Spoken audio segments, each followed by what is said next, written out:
So if you have very in-depth questions, please come find me afterwards and we can chat. Okay, so the Doppler effect in galaxy surveys. So there's something very fancy that cosmologists really like, and this is called the power spectrum. This power spectrum, I'm hearing specifically galaxy power spectrum. You might be wondering, what is a power spectrum, right? Yeah, not everyone knows. So power spectrum, first to understand it, we need to know a little bit about galaxies and their positions. So galaxies, right, if you decided to take these galaxies and pair them up, say this one with this one, this one with this one, look at all these galaxy pairs, and then make all possible galaxy pairs, and for each of those pairs you say, okay, what is the separation distance for each pair? Then you can make a plot, the separation distance, and then if you take the Fourier transform of this plot, you end up with, this is the power spectrum, the galaxy power spectrum. So why do we care about this? Why is it important, this just abstract Fourier transform? Well, it can tell us a few things. So I won't go in super in depth, but a few little things it can tell us. You see those wiggles right there? Those wiggles are actually very useful. We can use them as sort of a cosmic ruler. One of the ways we can measure cosmic distances. Then on different parts of the plot can tell us different physics on different scales. And at the end of the day, there's a lot of information that can come from this plot that can give us an idea, a better idea about dark matter and dark energy. So it's super important.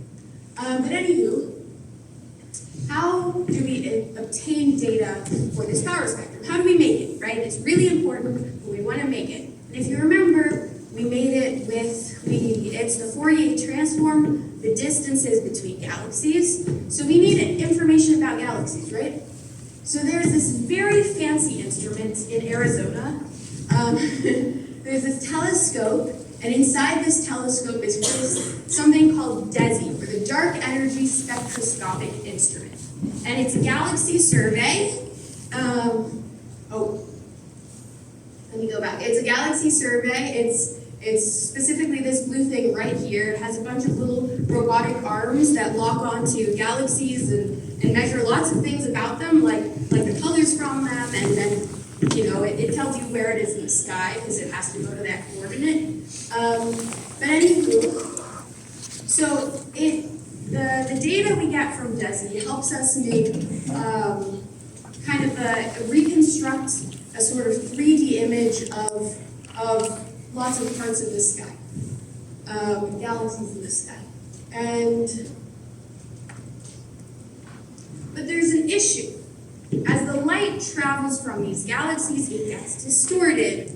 And so one of the ways, so when it gets distorted, that means we have an impact on the corresponding power spectrum that we've produced. Now this is an exaggeration, but imagine, you're going to have some impacts if the light is distorted. And so one of these distortions comes from redshifting effects. Now redshifting is very important because it gives us a lot of information, but other redshifting effects can cause some distortions. So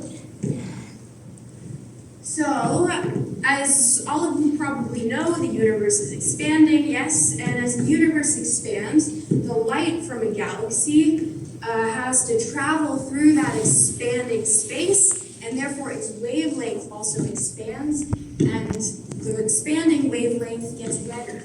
The color from it gets redder. So this is redshift from from expansion of the universe, and that's really useful because it can tell us kind of where the galaxies are. If you have a galaxy that's farther away, its light has to travel through more of the universe and get stretched out more than a galaxy that's closer to us. So that helps us map like the 3D space. But then, there's another type of motion that causes a sort of redshifting effect. And this motion, right, so you see this. There's 3 galaxies, and we can see they can be pulled together by gravity. right? And if they're pulled together by gravity, this motion is known as a peculiar velocity. Here's a little plot of some peculiar velocities mapped out of some known galaxies, and the peculiar velocities themselves can cause a bit of an impact to our redshifting. So it's a much smaller effect, but it can, if the galaxy is gravitationally pulled a little bit towards us, it'll blue shift the light a bit, and if it's gravitationally pulled away from us, it'll redshift the light just a little bit more. And so that can kind of distort our image. This is very exaggerated, but we get a little bit of a distorted picture. So that distorted picture then propagates to the power spectrum. And so, oh, that's a bit fast. Oh, okay. Ah, it's a bit fast. Clicking the wrong button. Oh, it doesn't go back. Does it go back? Hit up button. If I go the up button, there we go. Thank you.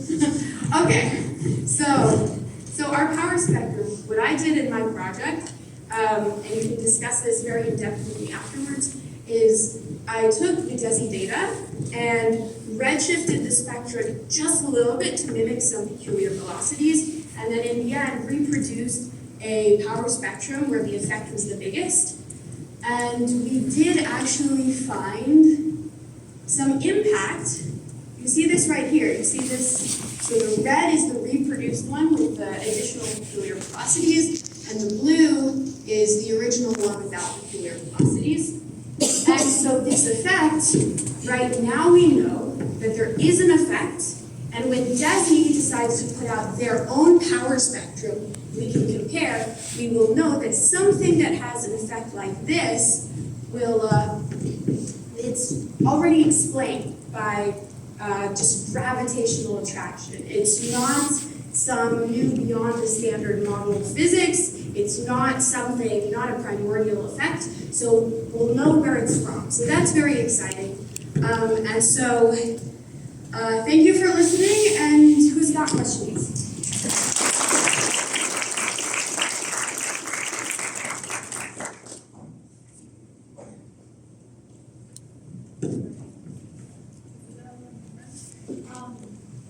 So, can you talk a little bit more about what your final graph is, the difference between peculiar versus non-peculiar velocities, what that means to the actual initial positions of the galaxies that are, that you're Fourier transforming to create your power spectrum? I guess I just want to extrapolate backwards to know what that difference means physically.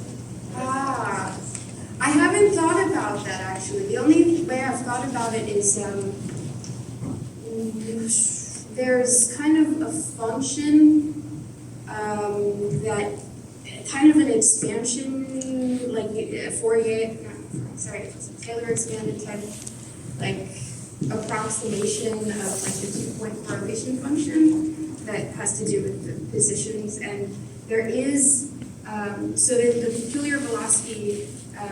That effect is another term in that 2-point correlation function expanded expression, and that term, so this just is added a piece to that term, and yeah, it's sort of a positive term.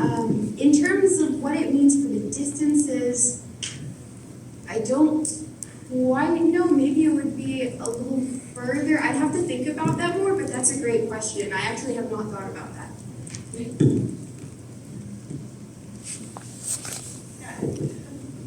Okay, thank you for the super great talk.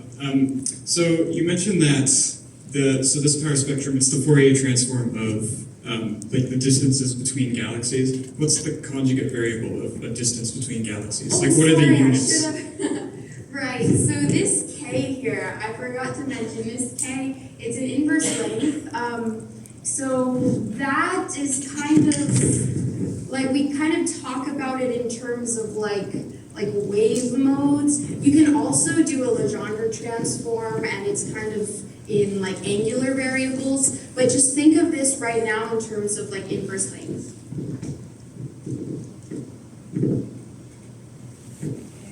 else? Okay, let's thank our speakers.